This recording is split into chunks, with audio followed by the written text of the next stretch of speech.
Selamat siang Bante. Ya, selamat siang. Namo Sang Hyang Adi Budaya. Namo Sang Hyang Adi Budaya. Oke. Pada kesempatan kali ini, boleh dong kita cerita-cerita tentang sejarah Sangha Monastik KCI. Itu perjalanan Sangha pastilah tidak mudah hingga sampai sekarang ini ya Bante ya. Nah, Bante Aden kiranya berkenan membagi pengalamannya, suka duka, cerita-cerita selama mengikuti dan menjadi pelaku sejarah pada perjalanan Sangha KCI ini. Jadi Sangha KCI itu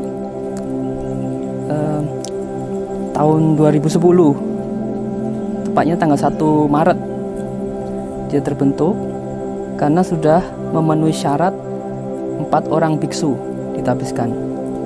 Jadi kalau sudah ada 4 orang biksu, kalau di dalam tradisi Tibetan itu dia sudah bisa disebut sebagai Sangha. Dan ceritanya yang pertama itu adalah Suhu sendiri, yang kedua saya, yang ketiga dan keempat itu bareng ditabiskannya, yaitu YM Pin sama YM Robin. Itu ditabiskan tanggal 1 Maret tahun 2010 ya. Nah, ketika mereka berdua itu ditabiskan, maka pada saat itulah ya Sangha KCI terbentuk. Lalu untuk menjadi Sangha KCI seperti itu memang tidak mudah. Jadi yang seperti kita tahu bahwa zaman sekarang itu orang untuk ditabiskan atau berminat untuk menjadi biksu itu tidak seperti zaman dulu kan. Jadi untuk minat menjadi seorang samana atau biksu itu sangat kecil dibandingkan zaman dulu. Otomatis jumlahnya juga sedikit dan itu lama kan. Saya ditabiskan tahun 2007, kemudian mereka 2010, ya 3 tahun setelah saya mereka baru masuk. Jadi nunggu 3 tahunan kan setelah saya itu. Jadi nah, kendalanya yaitu tadi, karena memang minatnya yang di Indonesia, karena mayoritas bukan umat Buddhis. Juga seandainya Buddhis, orang tuanya itu biasanya tidak mengizinkan anaknya jadi biksu, susah. Setelah itu mereka juga perlu kebajikan, dalam pengertian untuk bisa ditabiskan. Kebetulan semuanya ditabiskan oleh yang suci Dalai Lama. Jadi untuk ketemu sama beliau kan rupanya memang tidak mudah. Jadi butuh sebab-sebab yang khusus supaya bisa hadir secara bersamaan. Beliau bisa dan kita yang mau ditabiskan juga bisa hadir. Nah itu pada tahun 2010 itu ada sempat penundaan dari jadwal yang seharusnya. Jadi itu bikin deg-degan gitu, bisa batal atau nggak tabiskan. Nah itulah kisahnya untuk jadi Sangha Kadam Soli Indonesia itu. Jadi lalu kegiatan Sangha KCI ini ketika masih di Center Bandung tuh seperti apa ya Bante ya? Waktu itu setelah Sangha terbentuk, jadi seperti kita tahu bahwa Sangha itu adalah komunitas para biksu kan, yang tujuan utamanya adalah menjaga apa yang sudah Buddha ajarkan. Jadi kita adalah bisa dikatakan pewaris ajaran, yaitu Dharma dan Winaya misalnya gitu. Jadi dengan terbentuknya Sangha ini, maka kita menjaga ajaran Buddha itu supaya ada di tempat kita berada itu. Dalam hal ini adalah negara Indonesia.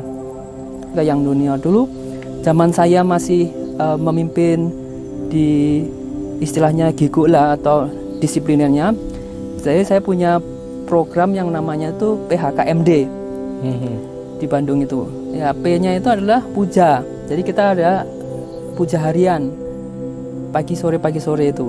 Terus H-nya itu adalah hafal. Jadi kita mesti menghafal meskipun semampu kita ya, hanya bisa 1 baris ya, semampu ya, pokoknya harus ada yang dihafal sedikit mungkin.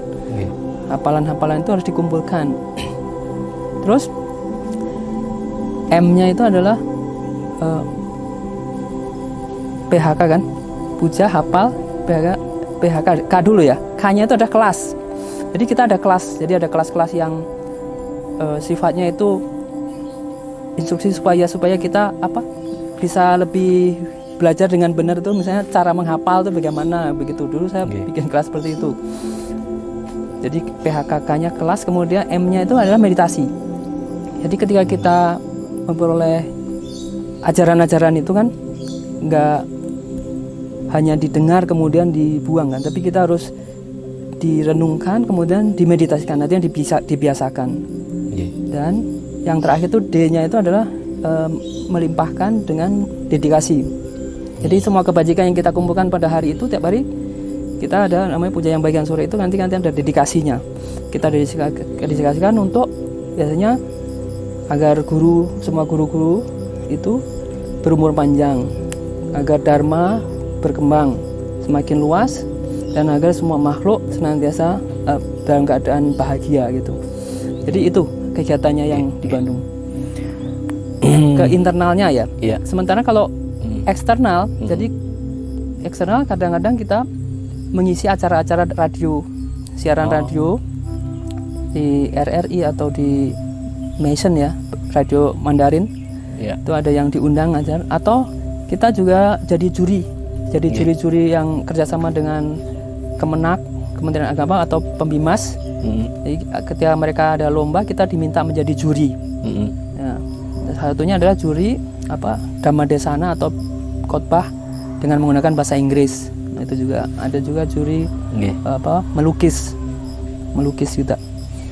Jadi seperti itu kegiatan yang di luar juga. Tentu saja yang kalau ada undangan-undangan dari wihara di luar, kita diundang.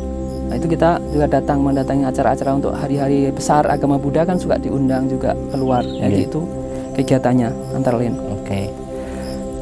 Banyak sekali berarti ya Bante kegiatan-kegiatan yang sudah dilakukan ya. Nah, ini dari perjalanan Bante, misalnya dari awal bangun membentuk sangha, terlibat dalam pembentukan sangha, tentunya kan ada suka dukanya, istilahnya ada kan juga perjalanan tentunya nggak selamanya mulus ya Bante ya. Maksudnya ada hal-hal yang mungkin sempat membuat Bante putus asa gitu.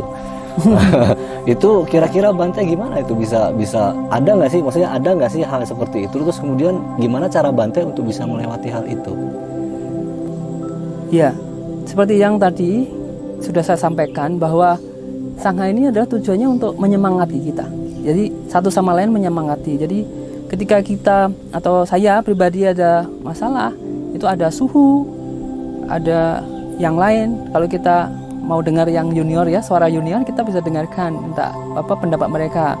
Kalau kita punya masalah atau punya suatu yaitu keadaan di mana kita kayak hopeless atau gimana nih, gitu nggak bisa, nanti kita bisa konsultasi di komunitas sangha itu kita bisa. Jadi kalau pengalaman yang sulit itu ketika di Gigula itu kadang-kadang yaitu jadi rasa karena kecerdasan saya tidak secerdas yang junior. Jadi karena saya lambat, itu kadang-kadang bikin rasanya, wah gimana nih, saya nggak bisa ngikutin. Saya ngajarin orang untuk menghafal, hafalan saya malah kurang. Jadi rasanya jadi ini juga, tahu sih kan? Jadi kayak nggak pas beban. Jadi ada beban. Jadi kayak gitu itu bisa muncul. Mas saya nggak hafal, mereka malah hafal. Tapi kita kan memang harus begitu. Jadi tetap jalan. Makanya saya suka sering pesan. Jadi kalian jangan lihat saya ya, kalau saya nggak hafal, kalian jangan ikutkan nggak hafal. Jadi kalian juga tetap aja hafal, nggak apa-apa, lebih pintar daripada saya, nggak usah sungkan gitu. Jadi saya dorong gitu sama mereka. Itu salah satunya ya yang saya rasakan. Kemudian juga kadang-kadang dulu itu kan kita gabung sama sama yang sudah pakai jubah sama yang belum.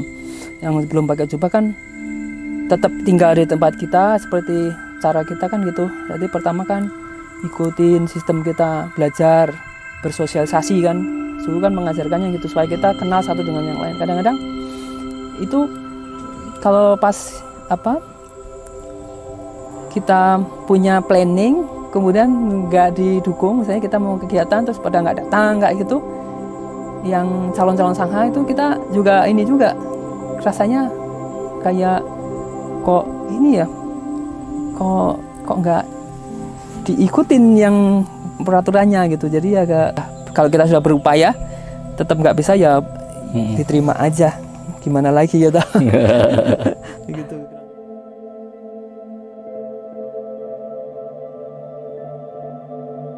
Selamat siang Bante, Namo Sang Adi Budaya, Namo Budaya. Namo Budaya. Pada kesempatan kali ini boleh dong kita cerita-cerita tentang sejarah Sangha Monastik KCI. Pertanyaannya, bagaimana perjalanan Sangha KCI sejak pindah ke timur? Apa aja kegiatan yang dilakukan oleh Sangha KCI? Sangga KCI mulai pindah ke timur atau Jawa Timur tepatnya itu pada awal tahun 2013. Pada saat itu kita menetap sementara di Center Malang yang ada di Jalan Taman Gayam di Kota Malang. Nah, pada waktu itu seperti satu keluarga besar gitu, satu keluarga besar pindahan, terus semua pada bawa barang banyak, terus waktu itu ada Genla juga, Gen Losang Temparla, kemudian dan sebagian besar Mong kita. Waktu itu sama Neri belum ikutan kalau nggak salah, ada yang masih di India mungkin. Nah, setelah sampai di Malang,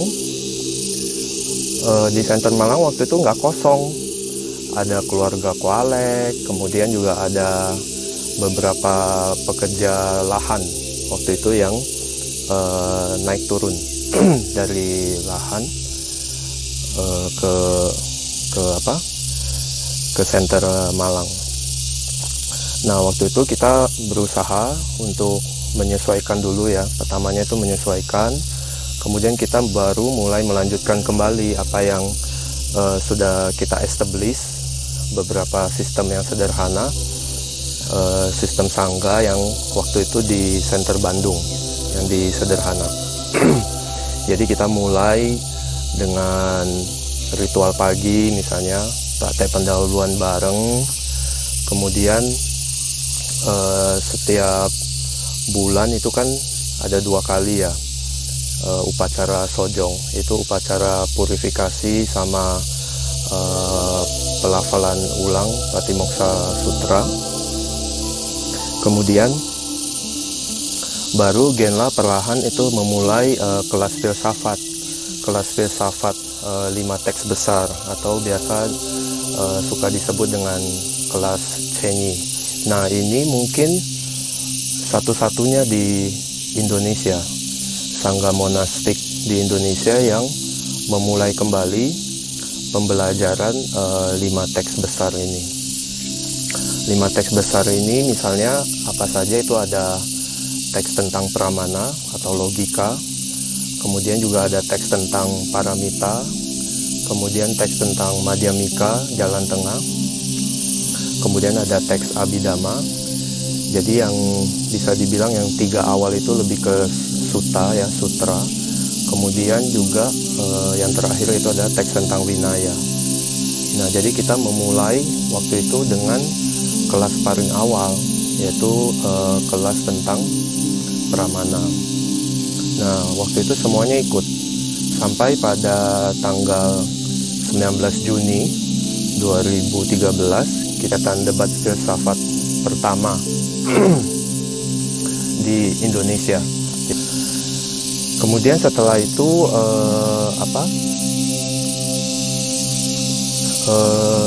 kegiatannya rutin ya, seperti biasa, berkembang menjadi ada debat, kemudian kelas filsafatnya juga semakin rutin, dan seiring waktu lahan biara juga udah mulai siap waktu itu ya. Baru beberapa tahun setelah itu kita pindah ke biara. Itu kita juga kalau nggak salah ada beberapa kesempatan bisa belajar sih dari beberapa guru yang lain, misalnya salah satunya Bante Nyanasila misalnya, yang mengajarkan kita tentang teks atau kanon-kanon Pali ajaran-ajaran Buddha dalam kanon Pali misalnya. Itu sih sempat juga kita ada belajar misalnya tentang bahasa Mandarin misalnya dari papanya Ko Alex misalnya, ya seperti itu sih. Berarti udah banyak sekali kegiatan yang dilakukan semenjak pindah ke timur, tepatnya di Jawa Timur di Malang. Iya. Tadi terkait dengan Chenyi nih ya, ini kan tugas berat yang dibebankan ke pundak Sangha. Boleh cerita sedikit nggak kenapa Sangha KCI perlu Chenyi dan apa kerennya Chenyi itu? Sebenarnya pelajaran tentang Chenyi atau 5 teks besar ini semuanya itu ada di dalam pelajaran Lamrim sebenarnya di tahapan jalan. Nah, karena seperti yang tadi saya katakan, 5 teks besar itu, 3 teks yang awal itu kan berkaitan sama sutta. Kemudian yang kedua itu Abhidhamma, yang ketiga itu Winayana. Tiga topik atau 3 teks besar ini ya semuanya ada di dalam Lamrim, tahapan jalan. Nah, di Lamrim dia lebih sistematis, praktikal gitu, untuk bisa langsung dicerna dan direnungkan, dimeditasikan. Sementara kalau di Chenyi dia lebih ke pembelajaran, lebih ke analisa. Jadi dianalisa satu persatu sehingga nanti dia menjadi tools gitu, tools untuk kita bisa lebih mendalam ketika kita mau merenung dan memeditasikan tentang tahapan jalan menuju pencerahan. Nah, dia bisa diilustrasikan misalnya seperti ini ya, ketika seseorang mau memotong batang pohon misalnya, pencerahan misalnya, ketika pohon itu terpotong, katakanlah kilesa akar kita itu terpotong misalnya, kita mencapai pencerahan. Kita butuh apa yang tadi yang tak tergoyahkan, kemudian kita butuh kapak tadi. Nah, kapak ini diumpamakan sebagai wisdom tadi, kebijaksanaan tadi untuk memotong si kilesa akar itu misalnya. Nah, wisdom ini juga harus tajam, berarti ya. Jadi ketajaman inilah yang diasah di dalam dengan kapak yang tajam, kemudian dengan usaha yang bersemangat, usaha keras misalnya ya, karena mengayunkan kapak itu kan juga butuh usaha dan konsentrasi, memotong di satu titik sehingga terpotonglah si pohon tadi misalnya. Waktu yang kalau semua terpenuhi harusnya itu tidak terlalu lama. Nah, sementara kok terkait dengan belajar Chenyi tadi maupun jalur ritual yang telah Sangha lakukan, seberapa besar sih perjuangan Sangha untuk belajar hal tersebut, dimulai dari kendala pertama kita yang pastinya ya itu adalah bahasa, karena belajar Chenyi ini dia menggunakan bahasa Tibet. Nah, sementara di antara kita semua yang benar-benar lebih menguasai bahasa Tibet itu cuma waktu itu ya cuma Bante Aden seorang. Jadi akhirnya Genla dibantu oleh Bante untuk terjemahin kelas itu. Beberapa monk itu ya mau tidak mau harus belajar juga bahasa Tibet. Dua, selain dia belajarnya tekstual, dia kan ada proses debatnya juga. Nah, debatnya itu juga menggunakan bahasa Tibet. Nah, itu juga poin tentang bahasa itu memang cukup krusial waktu itu di awal-awal. Dan juga dibutuhkan kapasitas atau kemauan belajar yang besar, yang keras. Karena kalau itu tidak ada, biasanya ya pasti akan sedikit down gitu, karena kok susah gitu dipahami dan sebagainya. Nah, memang seiring waktu dari yang jumlahnya belasan ya belajar waktu itu, sekarang di kelas yang pertama ini itu cuma sisa 5 orang. Nah ya, semoga 5 orang ini bisa menyelesaikan, bisa selesai atau teks tentang Vinaya. Jadi ya kendalanya banyak kalau mau dibilang ya. Yang paling utama itu ya tadi itu bahasa, kemudian kemauan yang keras gitu ya untuk belajar dan sebagainya. Apa saja nih yang mungkin tertarik untuk bergabung ke Sangha KCI? Jadi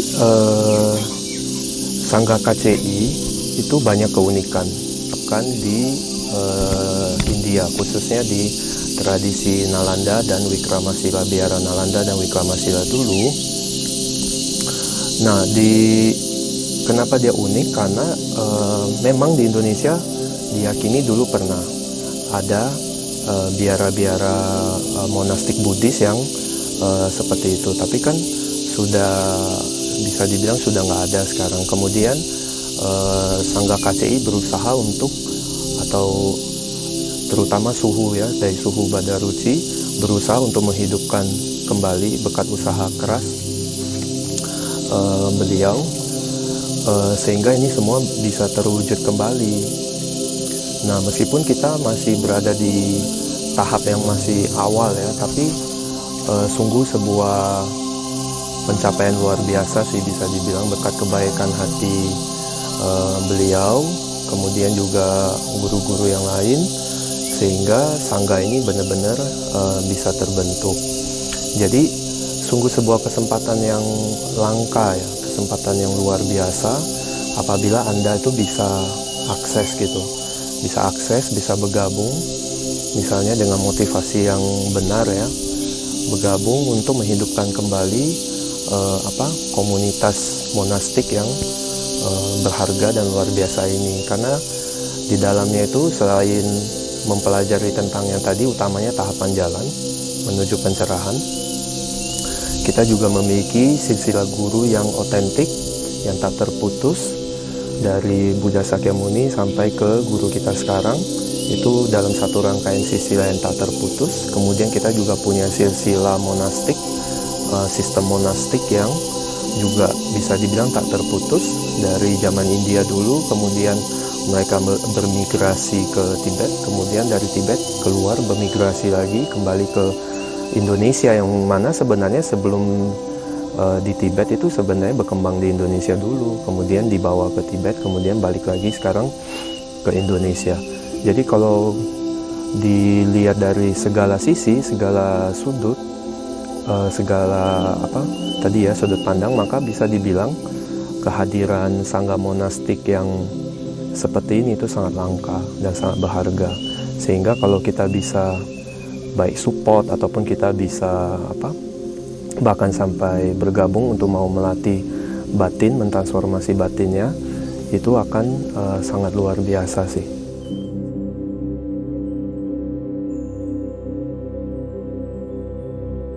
Bagaimana perjalanan Sangha KCI sejak tinggal di biara dan kegiatan apa aja yang sudah berlangsung selama di biara?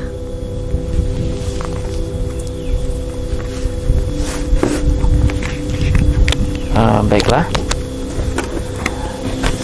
Sejak terbentuknya biara ini, sebelumnya kita yang tinggal di center Gayam di Malang dan juga di center Bandung, itu akhirnya pindah ke biara. Jadi sebagian besar pindah ke biara. Juga ada masa ketika kita pindah di biara ini, itu belum ada kuti. Jadi sangganya semua tinggal di bedeng depan, itu bareng dengan para pekerja. Jadi ada yang di kamar yang lebih besar dan ada yang di kamar lebih kecil. Nah, kalau yang di kamar lebih besar itu, kalau setiap pagi sebelum jam 6 mereka harus sudah bangun pagi, karena kamar yang mereka pakai itu akan dijadikan hall. Jadi kamar yang besar itu dari pagi, siang sampai sore itu dijadikan hall, tempat kita puja dan juga makan bersama di situ. Dan malamnya dirubah lagi jadi kamar. Namun ketika kuti sudah dibangun, maka sebagian besar Sangga KCI itu sudah pindah ke kuti. Terus juga kalau kegiatannya di sini itu sebenarnya tidak jauh berbeda dengan kegiatan yang di center Malang ya. Jadi kita masih ada puja pagi, juga ada puja sore, dan tetap ada kelas filsafat atau kita bilang kelas cenyi, dan juga ada debat filosofis atau debat cenyi juga. Nah, cuman karena di biara ini juga yang tinggal kan tak hanya sangga saja, di sini juga ada umat awamnya, yaitu para anggota Undang KCI, yang umat awam KCI yang mendedikasikan hidup mereka untuk bekerja, berbakti kepada guru, mengumpulkan kebajikan, itu tinggal di biara ini bersama kita. Ya, jadi tentunya program kegiatan sangga di sini juga nggak hanya itu saja, kita juga ditambah dengan adanya kelas lamrim, terus juga adanya kelas bahasa Tibet, dan juga ada kelas prolam tantra, dan juga ada prolam cenyi, yaitu cuman bersifat online. Terus bagaimana, apa perbedaan tinggal di biara dengan sebelumnya di Center Malang atau Bandung? Ya, kalau perbedaannya ya sebenarnya cukup banyak ya. Ya, kalau dibilang ya ada plus minusnya lah. Misalnya kalau di sini kan juga sangat jauh dari pusat kota. Ya, enaknya ya tentu saja lebih tenang. Terus di sini juga udaranya juga segar, terus juga luas, jadi nggak sempit gitu. Misalnya kalau kita lihat kamar terus atau di rumah kan kesana sumpek gitu ya. Kalau di sini kan luas, jadi terasa ya lebih lega lah gitu. Cuman yang kayak nanya karena jauh ya, kalau kita mau belanja atau mencari untuk kebutuhan sangga ataupun untuk kebutuhan acara seperti puja atau hari besar, itu ya memang agak sulit. Jadi kita harus turun ke Malang, naik mobil, itu kurang lebih sekitar 2 jam untuk belanja dan sebagainya, terus naik lagi ke atas. Dan juga di biara ini juga karena tanah kapur, sehingga air di sini juga sangat sulit, terutama kalau di musim kemarau.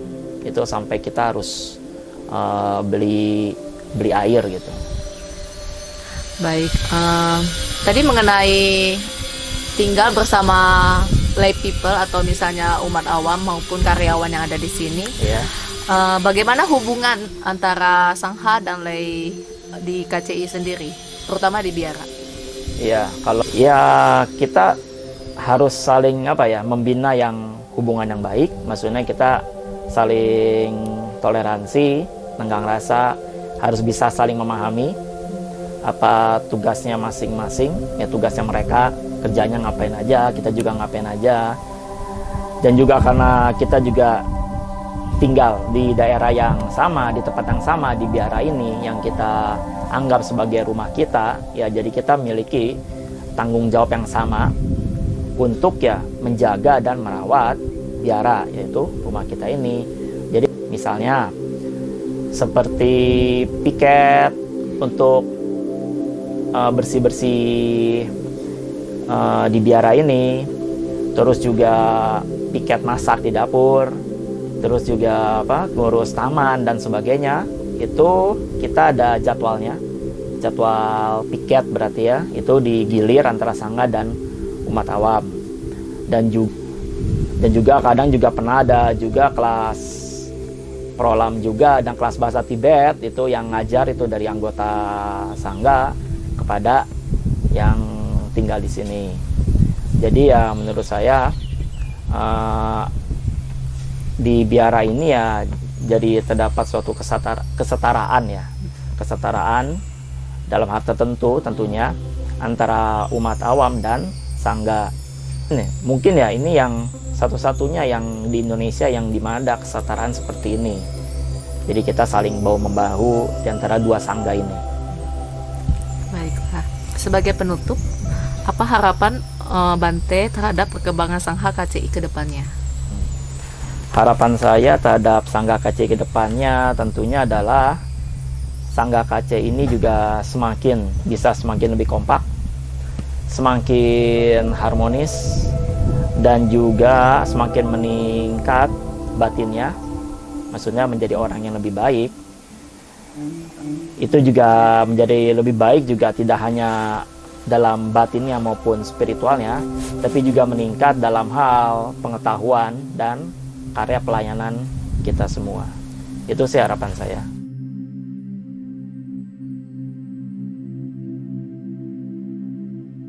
Dari awal Suhu memang belum terpikirkan untuk terbentuknya Sangga Samaneri, dikarenakan ada berbagai faktor. Salah satunya adalah Sangga Mongnya sendiri itu masih belum kokoh lah ya, bisa dibilang demikian. Kemudian untuk tempat kan untuk Samaneri kan perlu tempat yang berbeda dengan Sangga Mong. Nah itu juga belum ada. Kemudian dan ini yang paling penting, yang paling sulit ya, secara psikologis dan fisik kan perempuan itu berbeda ya sifatnya dengan laki-laki, maka untuk terbentuknya Sangga Samaneri itu kan akan sangat sulit. Perjuangan untuk awal-awal sebelum pentahbisan itu pertama adalah kesabaran untuk menunggu kesempatan itu muncul.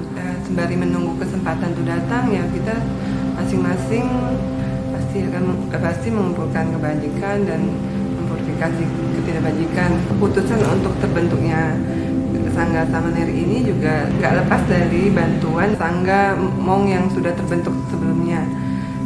Tanpa bantuan mereka, terbentuknya Sangga Samaneri ini tidak akan terjadi. Kemudian ketika keputusan untuk terbentuknya Sangga Samaneri sudah bulat, kita ditabiskan sebagai Samaneri oleh His Holiness Dalai Lama ke-14.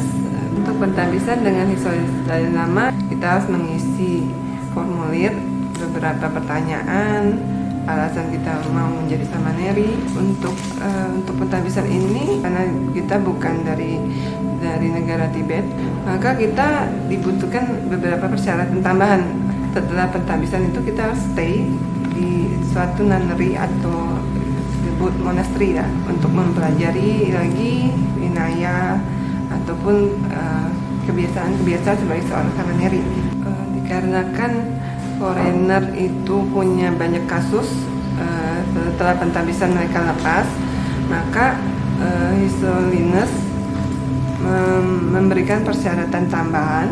Untuk foreigner dibutuhkan waktu untuk isolasi, untuk pengenalan komitmen yang harus dipegang sebelum pentabisan. Karena persyaratan untuk Samaneri harus ada tempat, dikarenakan di Indonesia belum ada tempat, maka ya ini mencari tahu, kemudian dipilihlah Tosamling sebagai tempat untuk stay selama 1 tahun. Setelah berbagai pertimbangan, beliau mengajukannya kepada Suhu, juga pada Rinpoche. Maka kita segera mengurus berbagai administrasi seperti surat-surat. Kemudian kita sembari itu kita kan harus memikirkan aktivitas apa yang akan kita lakukan di sana. Salah satunya mengikuti program bahasa Tibet. Untuk mengikuti pelajaran bahasa Tibet, maka kita mengajukan visa student kepada pemerintah negara India. Pentabisan itu kan direncanakan di bulan Maret 2011. Kurang lebih 1 bulan sebelumnya kita mengikuti program pengenalan komitmen yang akan diambil. Di sana tidak kemana-mana, di satu tempat retret bernama Tusita. Kemudian mendekati bulan Maret, kita dikabarkan bahwa kemungkinan pentabisan Samanera dan Samaneri akan dibatalkan dikarenakan kesibukan dari His Holiness Dalai Lama itu sendiri. Berkat perjuangan dari pembimbing yang mengenalkan kita komitmen-komitmen tersebut, yaitu Sister Jotika, beliau dari seorang bule yang menguasai winaya dari berbagai tradisi. Tantangan yang pentabisan dan pembentukan komunitas Samaneri adalah bahwa kita kan dari berbagai latar belakang yang berbeda-beda, pasti akan ada konflik-konflik ya, karena kita memiliki sudut pandang yang berbeda, kebiasaan yang berbeda, kemudian masih mempunyai ego masing-masing. Perempuan juga umumnya kan lebih emosional dibandingkan laki-laki kan. Mungkin ada beberapa yang sudah cukup dewasa, mungkin tidak begitu berpengaruh, tapi ada beberapa yang masih dalam bertindak kita masih terpengaruh oleh emosi-emosi tersebut. Cara untuk mengatasinya ya, mengingatkan dalam diri sendiri motivasi saya ketika mengambil pentabisan itu apa, sehingga itu bisa menguatkan diri saya lagi untuk terus berjuang. Ketika konflik itu sudah terjadi, nggak bisa terhindarkan ya, introspeksi diri lagi masing-masing, kemudian memperdalam lagi pembelajaran yang telah kita punya sehingga tidak mempengaruhi keharmonisan dalam komunitas. Justru komunitas itu dibentuk untuk mengikis ego masing-masing individu. Ego kita ibarat batu yang besar dan kasar yang harus dikikis selama kelamaan sehingga menjadi batu yang lebih kecil dan halus. Untuk mengikis ego itu ya kita harus berada dalam komunitas. Manfaat dari komunitas itu juga kita akan menumbuhkan empati pada anggota yang lain, menumbuhkan cinta kasih, belas kasih, perhatian ketika ada yang sakit atau ada yang punya masalah. Kita akan saling memberikan masukan atau memberikan support, semangat untuk terus berlatih, jangan menyerah atas semua penghalang karma buruk yang berbuah ya, yang menghalangi keharmonisan suatu komunitas. Komunitas itu sebenarnya bermanfaat sekali ya untuk memberikan kita semangat untuk terus berlatih, karena ya memang tujuannya itu kan masih sangat panjang dan di tengah-tengah itu banyak sekali penghalang karma buruk yang bisa berbuah ya. Tiba-tiba kita jadi down, ada masalah dari keluarga ataupun dalam komunitas itu sendiri sebenarnya ya. Tapi kita harus saling menguatkan, saling mengingatkan satu sama lain. Tujuan yang kita capai itu masih jauh, masih panjang, dan kita harus tetap kuat untuk mencapai tujuan itu. Dukungan dari komunitas perempuan KCI, salah satunya ketika pentabisan Samaneri kita banyak support untuk jubah, karena kita harus membuat jubah yang khusus ya. Kita pergi ke penjahit dan membuat khusus. Kemudian dia tinggal di India selama hampir setahun, cukup lumayan ya, karena kan di negeri orang gitu ya. Kita harus menyesuaikan juga cuaca di sana kan. Kemudian untuk studi bahasa Tibet juga membutuhkan biaya yang cukup lumayan. Selain itu dukungan selama kita berada dalam komunitas Samaneri ini kan, kita itu dari tadinya sebelum pentabisan itu kita bukan tergolong yang dekat ya, kita hubungannya cukup jauh ya, kita dari latar belakang berbeda. Jadi pasti pada saat di dalam komunitas ya ada konflik itu ya, saat itulah mencari solusi ataupun bisa disebut curhat ya, bisa menguatkan saya kembali untuk tetap semangat dalam berlatih dalam komunitas Sangga Samaneri. Harapan kedepannya untuk komunitas Sangga Samaneri dari saya sendiri mengharapkan semoga ya Sangga Samaneri ini tetap semangat, harmonis, semoga kita suatu saat bisa stay bareng lagi, kemudian saling mendukung, saling mengisi kekurangan masing-masing, kita menerima kekurangan masing-masing, saling menjaga, mengurangi ego masing-masing, sehingga kita menjadi komunitas yang kuat, yang harmonis, yang sehingga akan menginspirasi bagi anggota KCI yang lain mungkin yang mau bergabung dalam Sangga Samaneri.